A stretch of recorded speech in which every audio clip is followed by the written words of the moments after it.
What's going on? It's your boy CJ Deerfella back with the Boxing Clinic Early Morning Grind. Shout out to the LDBC. And we ranking the top 10 welterweights right now. Kind of a mixture of body of work and, just skill, who I think is better, kind of mixed together. Let's get into it now. One, I think it's Keith Thurman. I understand a lot of people believe that Errol Spence is going to just obliterate Keith Thurman like he's walking on water. But I still think it's a competitive fight, in my opinion. I think Keith Thurman is the best welterweight right now when you combine the skills, and that he does have 2 world championship belts. And he was in Errol Spence's position a few years ago, and he had to work and just keep grinding, keep nitpicking, calling people out, and finally getting in the position that he's grabbed. Now, he's not it doesn't seem that he's looking to give Errol Spence a G pass or, jump the line pass to fight him. He wants him to feel all the pain and the work and the grind that he put in. He had to work on his way up, so Errol Spence is just going to have to grind his way up as well.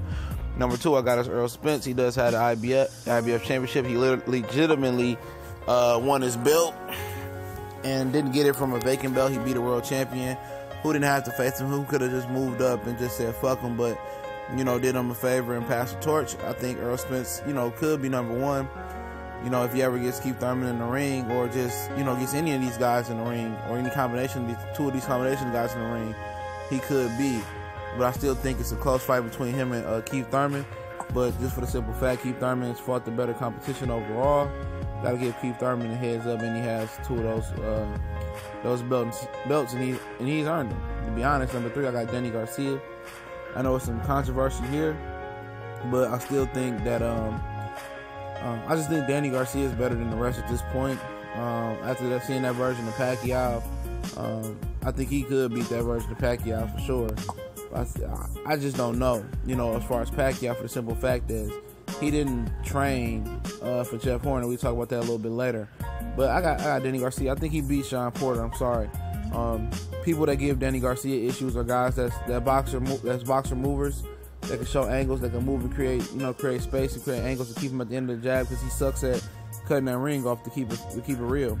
And that's his really only problem, to me, in my opinion, is cutting the ring off. And that's something that he seems that he don't want to fix. Number 3 is Shawn Porter. I'm really not a fan of Shawn Porter's style, but it's very ugly, nasty, dirty, grimy. I mean, it's not even like the dirty, grimy that you want to see from a fighter like who's fighting tonight, Joe Smith Jr. It's just a wild style that it's not crowd pleasing, and that's the reason why he really didn't jump in popularity versus Adrian Broner like Marcos Maidana did when he beat him. It's just not a crowd pleasing style. Look no further than the Andre Berto fight. It was terrible. But then again, I still think you can rank him at 3 or 4. I got him at 4 right here. You can easily rank him above Danny Garcia. I'm not saying that, but I just think Danny Garcia is a better fighter in my opinion. I got at 5, I got Manny Pacquiao.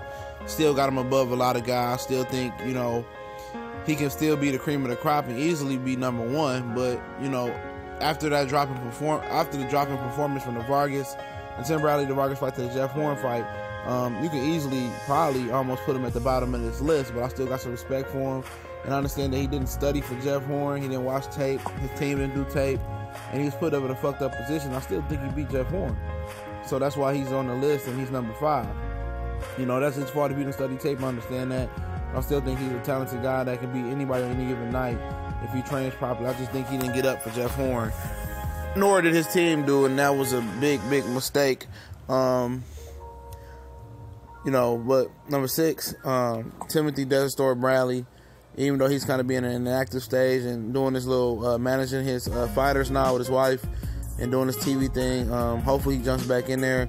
If not, he's going to drop off the list pretty soon, but still think he's better than everybody below him easily, in my opinion. Amir Khan, just from a talent level, I understand he's been out for quite some time, but just as a talent level, as a welterweight, I still think he's better than a lot of guys. And I think he can potentially be some guys that's above him. In my opinion, he almost got the Pacquiao fight. And if he would have got that Pacquiao that night, he potentially could have won. But, at the same time, Jeff Horn took a lot of shots that we don't think Amir Khan could take in his career. That's just my opinion on that. But I still think he's still up there. You know, even though he's not in the top 10 or 15 or some of the sanctioned belt, most of the sanctioned belt bodies, I don't care. I still think talent-wise, he's up there. Lucas Matisse, I slid him in there. He beat Lamont Peterson before, and I think things will not change even at this point, being labeled damaged goods. Still think he can make some noise. I think he can potentially beat some guys above him. I think him and Tim Bradley would be a good fight. I think him and Amir Khan can be a good fight. Even after one fight at 147, there's rumors that he might slide down to 140. I still slid him on here. I don't see too many people better than him in my opinion. Number 9, Lamont Peterson. He got a belt, but I just don't think he belongs at 147. I don't think he can beat too many people above him. You know, I thought Amir Khan beat him the first time, but it is what it is. I don't think he can beat Matisse today. I don't think he beat Pacquiao. I don't think he beat Tim Bradley. He already beat him.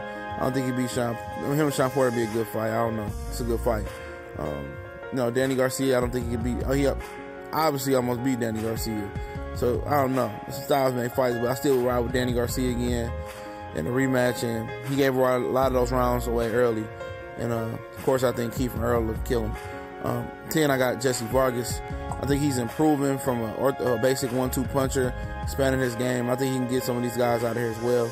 But those are my top 10 welterweights currently.